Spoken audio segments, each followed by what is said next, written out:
What is going on, everybody? We are back with a different kind of reaction on Depraved.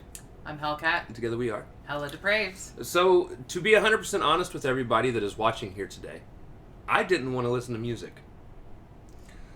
I have been kind of down in the dumps the last couple days in just terms of motivation. Right. Motivation, mostly. I mean, it's a little bit of the weather. It's a little bit of the booster. It's a little bit of just everything. World goings-on. Yeah. I mean, hopefully our signal is better tonight, but it's been a little bit of the lagging that's been going on with our internet service. You know, YouTube not bloody sharing our, the algorithm sucking so bad that barely anyone sees our videos. That kind of thing, you know. Right. And I wanted to take a second also to say to any of our viewers that may be from the Ukraine area, our hearts are with you guys and your families. Anybody in that area. Everybody, yeah. It's a terrible situation going on. And that's what I got. That's not that great. Right now. We decided to go ahead and jump into watching top 10 horror things for tonight. Yeah, like or for today. One of our favorite subjects. We're just gonna do it because we need the dopamine boost. Honestly, true. The happy drug. So watch horror, children. So we're gonna be watching two quote unquote top 10 lists from What Culture Horror. Oh, good. At least they're believable. We love our What Culture Horror people. This is called the 10 overlooked slasher horror movies that deserve your attention. Okay. I hope. And I wonder how many of these we've seen. This is 10 that we have not seen. I can guarantee you at least one we have if it's the one they used in their thumbnail. I really would like a list of ones that I have not seen. Yeah. Don't worry, we're going to watch Camp Bloodfart at some point. That's a slasher. Alright. So we're going to react to this if you guys have already seen it. If not, click the link in the description below, hop on over to all the things, come on back when we do that because we're a commentary, reaction, breakdown, comedy channel. What that means is we will pause for any and or all of the above. So with that being said, it is time to slash it up and break it down. This is What Culture Horror with 10 overlooked slasher horror movies that deserve your attention. Alright. Let's get it. So here's the thing, if you are a horror film fan, then there's a good chance that you absolutely love the slasher genre. But there's just one problem, there are an awful lot of them, and so some fly far under the radar, which we're going to try and rectify for you today. As I'm Jules, this is WhatCulture.com, and these are 10 overlooked horror slasher movies that deserve your attention. Number 10, Hello Mary Lou, Prom Night 2. The original Prom Night has maintained a devoted following in the years since its release, but its slew of sequels have... So, fun fact, I actually thoroughly enjoy, at least to a minimum level of being able to watch it, both the original Prom Night and the remake, for different reasons. Right. I don't know that I've seen this one, though. I have not seen Prom Night 2. Okay. Alright. Never seen similar levels of love and praise, and it's rather easy to see why. None of the sequels followed on from the original film's story. Instead, they slapped the title onto an unrelated bunch of prom-centric films that aired much more on this sillier side of things. The best of which is 1987's Hello Mary Lou Prom Night 2, a supernatural slasher that sees a vengeful ex-prom queen Mary Lou rise from the grave to bloody up the halls of her old high school in an attempt to get even for being burnt to death during her coronation in 1957. Despite having no connection to the first film, Hello Mary Lou Prom Night 2 is a worthy successor that tells an entertaining horror story that owes more than a pound of flesh to the likes of Nightmare on Elm Street and Carrie. It's certainly not one for those who enjoy serious horror films, but for those looking for that big dollop of camp on top of their bloody sundae, it is an absolute corker. Number 9, The Prowler. Now this isn't an entirely unknown entry into the series canon, but one that remains seldom seen by many, because The Prowler is one of the nastiest films films that the slasher boom of the 80s spewed up from its wretched bowels. It follows the heinous acts committed by the titular Prowler, a masked army veteran who goes a little crazy after being given a Dear John letter upon arriving home from deployment. From there, the Prowler makes it their mission to brutally slaughter loved-up couples that represent the love that he once lost. Outside of this film's legendary Tom Savini SFX work, the Prowler is a very stripped-down affair that keeps it simple and goes directly for the throat. It wastes little to no time getting stab-happy and keeps its thrills and suspense going throughout its entire runtime. It also features the traditional whodunit angle so commonly found within the genre, but it typically plays second fiddle to the tense chase sequences and rather horrific death scenes. The film's it's Savini. Come on now. Yeah, honestly, now that I know that Savini is involved, that is I want a to see huge boost for watching that one. Yeah. Savini is the horror legendary gore guy. Right. Well, realistic gore. Right. Like, granted, a lot of it looks far-fetched, but it's not really. I was like, his don't. I think most horror movies in general look like they should be far-fetched, but if you have ever studied anatomy and realize how much like head wounds do bleed and you can still live, yeah, his are on point. And for those of you that don't know, Tom Savini was a part of the Cold War. He's not that old. No. It was a war. He was a photographer. But he was, I don't remember which war he was in. But he was a field photographer. Yeah. For the what war. Would that have been? He's a little too young for Vietnam.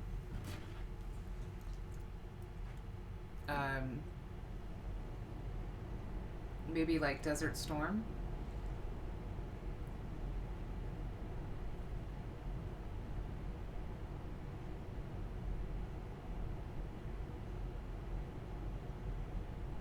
Vietnam. Was it? Okay, well, he aged quite nicely then. Savini served as a combat photographer during the Vietnam War. Okay. Yeah.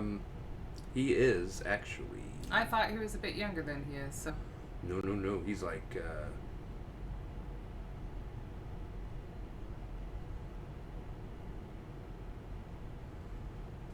he's 75. Okay. Alright. He was probably super young when he was there. Anyway, Anyways, it gives a boost to... It gave him the ability to see what battle wounds and real wounds actually look like, and he had always stated that he was not happy with any effects that he had done unless it resembled the stuff that he had seen and dealt with. So that's kind of what pushed him into, and of course he tried to get into acting, which kind of also then pushed him into... Well, he was at the right places at the right time, yeah. Right. But also his skills in terms of like constructing the masks and everything, and his special effects and... Well, yeah, and how he can do it extremely crazy. cheaply. He was able to just quickly usually think up, Right. oh, this is what I can use to Right. try and get this done. He has a documentary on his life on Shudder. If you have not seen it, very interesting. Watch it. He is one of probably the most interesting people to listen talk about his life in terms of most documentaries I've seen in the horror his community. whole family, they had so many different jobs and things they were good at. So he learned art from one of them. He learned, like the guy he's a jack of all trades. It's very interesting. So yeah. Success saw its director team up with Tom Savini once more to helm Friday the 13th Part 4, The Final Chapter, which is arguably one of the finest slashers ever put to film, so there's that as well. Number 8. Curtains. Now chances are, if you're listening to this video, you're likely familiar with the most iconic scene from Curtains, in which an aspiring young actress goes ice skating only to suddenly be accosted by an assailant in a hag mask that is wielding a very large scythe. The scene in particular has become infamous amongst horror fans, yet Curtains itself remains largely underseen. The tale of 6 actresses who are stalked by a masked killer may sound like old hat, but this film's surreal atmosphere and mournful tone really do set it apart from other films of of its ilk. Outside of the routine slayings, this film has several divergent subplots and character beats that feel weirdly out of place in a slasher film, but somehow work in tandem to create a unique feeling of dread and unease. It's also a surprisingly well-made film as well, with a lot of care and attention to detail put into its camera work and direction, which also helps elevate it even further above many of its contemporaries for sheer style alone. The plot may seem a little nonsensical and sprawling in places, but on the whole, Curtains is a great little slasher that is well worth seeking out. Number 7. I've heard of it. I've never heard of it. I've seen that scene. I want to see it. It doesn't look bad. No. I would definitely watch it. And Savini film would come first. Here is going to be a problem I am going to have with... It doesn't seem to bother Jules, but he's going to mention it in every movie. The plot isn't... And here's what I want to say to everybody. End all be all is what you're saying? Well, just the plot isn't, and then ... It's always going to be like, it's not that great, sounds kind of silly. Right. They're slashers. I have not ever seen, except for maybe one slasher movie that actually had a good plot. Series tend to build a solid plot over films Right. as the series goes on. But as far as an individual movie with an individual plot and slashers go, it's usually dumb teens do something stupid, get killed. Right. That is the plot. It's almost like playing Clue. You like roll the dice, Right. and it's like, okay, so we have to add X, Y, and Z. Yeah. Right. Which is why I like slashers. I don't go into them looking for a complete mindfuck. I go into them... Right. That's when we look for psychological horror. Right. I typically go in looking for... Now, if there's at least somewhat of a plot involved, even better. Right. See, I'm one of those people, if there's no plot... I can still watch it. Why did I waste my time? Oh, see, I'm not that bad. No, I know you are. As long as people are dying in great ways, Again, I am here for it. I may enjoy it one time through, but it might be one that I will not watch in the future. That's why she won't let me watch my nightmare movies very often. I let you watch this all the time. I just can't sleep to them because Just I'm you suck. busy watching them. I'm not sleeping to them. I'm watching. Yeah. I like a little bit of the plot, but it doesn't have to be, a deep, well put together plot because, again, it's a slasher. Yeah. I also hate this complaint where people are like, it doesn't make sense. It's not realistic. It doesn't make sense one that always makes me mad because I'm like, have you not watched most of the 80s movies? Like, horror movies in general? Yeah. Like, most of the 80s horror movies didn't make sense. Have you seen Chud? Chud's a fun movie. It doesn't make any sense, but it's a fun movie. I mean, honestly, if you're basing what you think should go to, the Oscars or some shit off of slashers, you're watching the wrong genre, for sure. Alright, Christmas Evil, we don't even care right now. Nah. Christmas Evil. For those of us who like their slasher films with the sleazier edge, you can't do much better than Christmas Evil, a crass and repugnant Yuletide-themed stab-em-up that exists as a perfect antidote to the millionth rerun of Miracle on 34th Street. Following the exploits of a highly deranged toy factory employee Harry, who in his spare time dresses up as Father Christmas and spies on his neighbours, he judges whether or not they're being naughty or nice. But before long, Harry's little cosplay hobby turns murderous and he begins dispatching those around him with everything from toy soldiers to an overly large hatchet. The film's low budget and scuzzy nature gives it a really filthy feel, the kind of which will make you want to have a nice long shower afterwards, but that is definitely why its biggest defenders love it so much. A strong cult following, as well as numerous shout-outs by the Prince of Puke himself, John Waters, has kept this nasty little slasher film alive and kicking on the fringes of the genre. And even though Christmas is a long time away at the time of recording this, there's still no better time to enjoy some Yuletide fear. Number 6. Sleep. Okay, fun. That was fun. All right. Yuletide fear was fun. I'll give you that. For those of you that have been following us long enough, you know that we are not big fans of Christmas in general, or horror movies based around Christmas. Or holidays, for the most part. It depends. Look, there's been Leprechaun Thanksgiving, set, there's been Easter, there's been... The Leprechaun's set occasionally on St. Patrick's Day, and I'm fine with that. Yeah. But here's the thing. There's a difference when I say that, though, to movies being set around Christmas and movies being set on, like, in Christmas.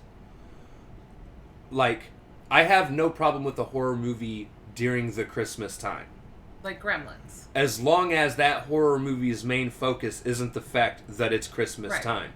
Reason being, and he even proved my point here when he said he kills them with everything from toy soldiers to... I hate that. I hate using Christmas objects to kill people just because it's Christmas. Because it's there. Right. Although, it drives me the back. scene where he's looking at himself in the mirror in the Santa suit was definitely Buffalo Bill right there. But that would have been a great Christmas premise for a horror movie where a guy dressing up as Santa is judging on who's naughty and who's nice and starts to kill off the fucking naughty people. Right. Or presumably naughty people. Right. Had he had his own, I don't know, tool of the trade versus coming up with, I don't know, people's presents or some shit. I don't know. And for those of you that for you to know, sometimes movies set during a Christmas time, I can still look favorably upon. We watched one last year. It was called, it was a calendar movie. Oh, Advent Calendar. Advent Calendar. Really good. Advent Calendar probably ended up in my top 5 horror movies entirely last year. That was really good. And it was set during Christmas, but it didn't use Christmas as a focal point. Right. As a matter of fact, you only knew it was Christmas because they said it was during that time. Well, and the Advent Calendar was a countdown. But great really movie. had nothing else to do It's a with foreign Christmas. movie, though. Portuguese. I believe that one was French. Was it? Yeah, it was French. Yeah, but I mean, it had proper subtitles and everything. It was easy to follow. It wasn't like there was so much sort of, I don't know. It was really good. Check it out. It was on Shudder. Sleepaway I've Camp. seen this one. Me too. Have you? Yeah. I hadn't seen the first one. Oh. Which is weird. I love the entire Sleepaway Camp series. They are the right amount of camp. Sleepaway Camp 2, Unhappy Campers. If you haven't seen the original Sleepaway Camp, then we urge you to do that immediately because it is one of the sleaziest, nastiest, and most shocking slashers ever made that still manages to pack a considerable punch today. However, despite that film's lasting legacy, its immediate follow-up, Unhappy Campers, has never really caught on in quite the same way. Much like the aforementioned Prom Night 2, this sequel swaps out the filthiness for rather silly laughs, meta jokes, and buckets of gore, all of which are perfectly punctuated by some semi-witted one-liners. This time around, there's no whodunit because we kind of know who did it and we're kind of on their side, cheering them on as they punish naughty campers for indulging in premarital sex or smoking pot. How dare they? And yet, despite the goofier tone, the kills in this film are really quite harsh in places, with Ali stabbing and subsequent drowning in an overflowing outhouse full of fecal matter and leeches being a particular highlight in a film that is chock full of cruel murders. It will never have the same impact as the original, but taken for what it is one of the most fun slasher films that you could Great ever movie. hope to Make see. sure you go see Number it. 5, Valentine. Perhaps the finest 80s That's a slasher good film one. to not come out Yo. in the 80s. Speaking That was of a good one. horror movies based around holidays that end up getting passes, this is one of them. We actually just watched this Really for the liked first this time one. on Valentine's Day. Yeah. I was going through See, Shudder. we celebrate things the right way. Yeah, I was going through Shudder, and we had just finished watching a different movie. Right. And I had started scrolling through and seen that Valentine was on the list. I was like, you know what? Fuck it. Why It's not? Valentine's Day. Why not? Why not? Yeah. At the worst, it's just going to suck. Right. And we started, and it was actually pretty damn good. Right. Although I was surprised that Katherine Heigl was killed off so quickly. Me too. She's normally, a main focus. It was interesting. Yeah, it was actually really good.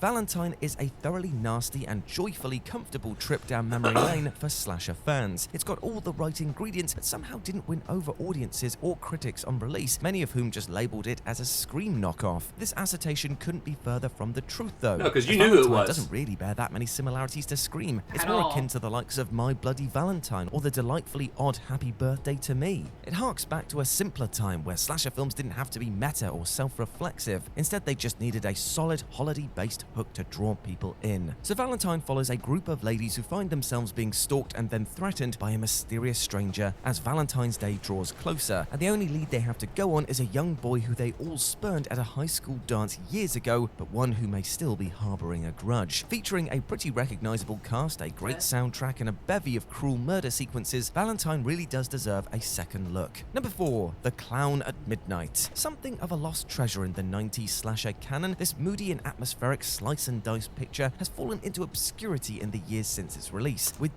I haven't heard of it. Who is that? She looks so familiar. I don't know. Is that the little girl from Let Me In? No. an atmospheric slice and Not the dice right picture age. has fallen into obscurity in the years since its release. With DVD and VHS copies becoming increasingly more difficult What's it to called? source, you'll have your work cut out if you're to track down this rather elusive little treat. The film tells the story of a high school student known as Kate, who is the daughter of an opera singer who was supposedly murdered by one of her co-stars during a performance of Pagliacci many years previously. Kate is persuaded by her friends to aid in the restoration of the opera house where the murder occurred, thinking it may help her feel closer to her dead mother. Things soon turn nasty, however, when a figure dressed in a rather creepy Harlequin clown outfit begins murdering all of those in attendance. Could it be the same man who murdered Kate's mother all those years ago? It's a relatively low-budget affair, but Scream veterans Margot Kidder and Christopher Plummer add a much-needed sense of class to the proceedings, and the gloomy theatre setting gives it a very cold and gothic atmosphere that sets it apart from many of its contemporaries. Number 3. Stage. I recognize a couple of those actors Right. and actresses. I feel like it's sort of like maybe a bit of a modern take on Phantom of the Opera. But with clowns. Well, yeah, he said Harlequin, so technically speaking, it's like a stage clown kind of thing. But I don't know. I mean, mother was an opera singer. I don't know. Interesting. I don't think I've seen Stage Fright, I've definitely heard of it. but I've definitely heard of our haunted house here in one of our haunted houses here in Indy is actually called Stage Fright. So Oh, okay. Stage Fright. In keeping with the theme of theatre-based slashings, there's plenty of bloody good fun to be had with Stage Fright, a truly bonkers Oops. and wildly energetic film. The action focuses on an escaped patient who breaks into a nearby theatre where a troupe of actors is in the midst of an overnight rehearsal for what they call an intellectual musical, one that happens to be about a man in an owl costume who has a penchant for murdering ladies of the night. As you can imagine, life soon begins to imitate art, and once suited up in the frankly awesome-looking owl costume, our killer sets out on a bloody rampage, chopping and slicing his way through the cast with relative ease. There's a really wicked sense of humour and mischief at play with this one, which may take away from the suspense, but that doesn't really matter when we're treated to numerous gory deaths and some truly inventive filmmaking. Everything is presented with such a grandiose style and a boatload of bombastic energy that it's impossible not to enjoy this film. Number 2, Butcher Baker, Nightmare Maker. A criminally I've overlooked definitely heard of that one, psychodrama yeah. that relishes in high camp and well-worn slasher tropes, this is one of the video nasty era's lost masterpieces. Taking the form of a contemporary Oedipus tale, this film sees high schooler Billy Lynch caught in a spiral of murder and mayhem after his overly I've most certainly heard of this one. I have not. And Jules just made me mad. Why? It's Oedipus, damn it. Right. You British people I was assuming that that's where you were. and your weird accents. Actually, I love the UK accent. I do think it's funny that every word I feel starts with E. They pronounce it E Right. because we do eh. Right. I don't know. It's a weird thing. Yeah. Weird thing. Drives me a little bit batshit, but Yeah. I deal with it. Good.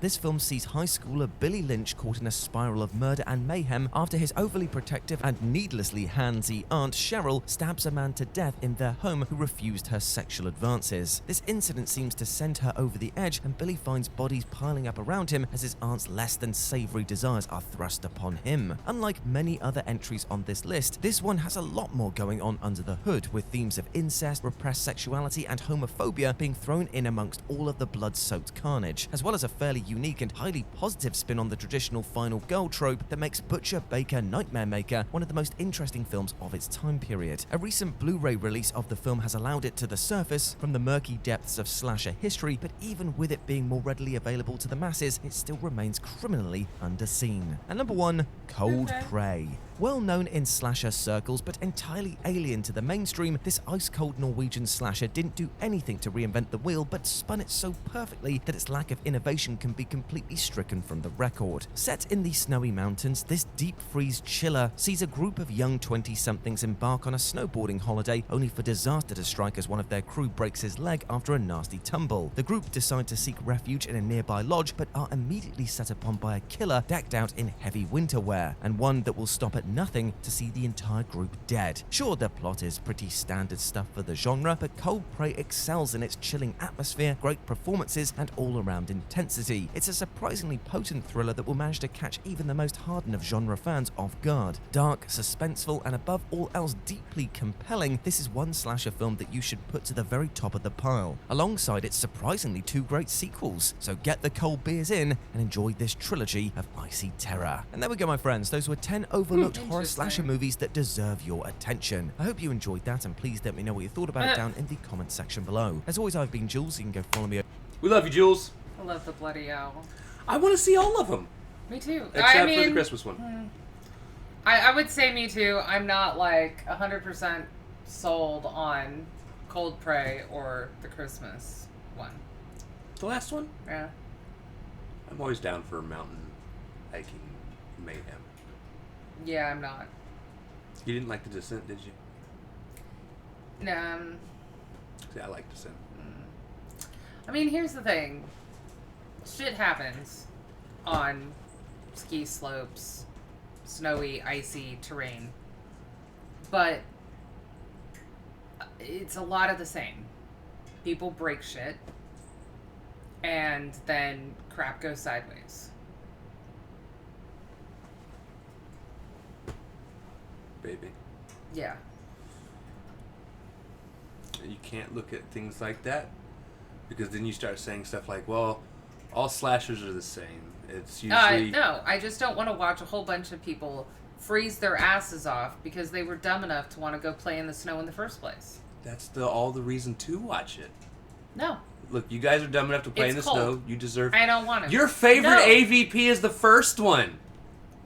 Yes, but, you know, they stripped off once they got down under the ice to the pyramid, so obviously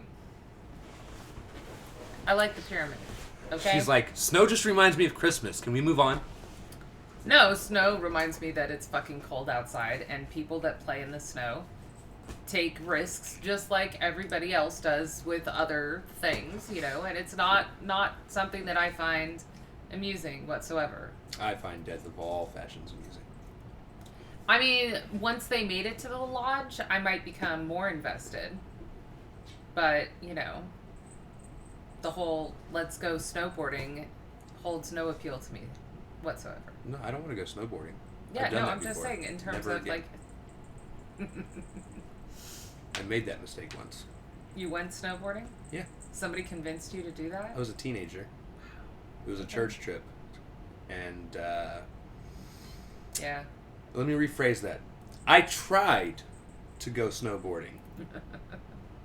I made it down the bunny hill once without falling. Okay. And the moment I did it, I took off my snowboard and walked my ass quit. back to the fucking cabin. I was like, I completed my task? Right. Fuck all of you people who think this is fun. Right. I have fallen on my ass 30 to 40 times to get to this point, and it was not worth it. I did not get a thrill. No. No adrenaline. Just rage. Yes. Yeah. No, I completely understand. That's probably why whoever it is that's the killer starts to kill people in the cabin. No, look. They probably finally made it to the lodge only to have these kids interrupt them. Also true. And come in screaming nonetheless because somebody, you know, fucked something up. You know? I was trying to hibernate for the winter. I was avoiding society. A plague on your village. That kind of thing. Right. Completely understandable. The rest of them actually looked quite... from interesting to good fun to, you know... There's kind of a range going on there. Right. Now, I think it's funny that the play that is taking place in Stage Fright is supposed to be an intellectual musical, and yet it's about Well, yes, but this one is about somebody that's going around murdering women, and it's supposed to be, I don't know, I'd have to see that. Go away. Yeah, stuff like Hamilton would be considered an intellectual musical because that's history. You know? Right. So, yeah. Anyway. Good list. I'm glad we have some to look up now. Me too. Yeah. I just keep getting more and more just ideas for our horror channel. Right. It is still coming. I mean, it has arrived. It's just Even if it doesn't have as much production as I want to put in it. Right. I gotta learn slowly. Right. But alright. That being said, if you guys like the video, slash the like button, subscribe button, ring the bell for notifications, comment down below. What did you think of this What Culture Horrors? 10 slasher movies that deserve your attention. Also coming up, we've seen a couple. Also comment down below if there's anything else you guys would like to see reacted to. We would love to. Have you guys seen any of these? Have you seen any of them? Would Yeah. you like us to react to other things like comedy things? If you have those, send those to us. We kind of have to step away from only doing music. Yeah. Or I'm going to go fucking crazy. We need a break every now and then. Yeah. Right.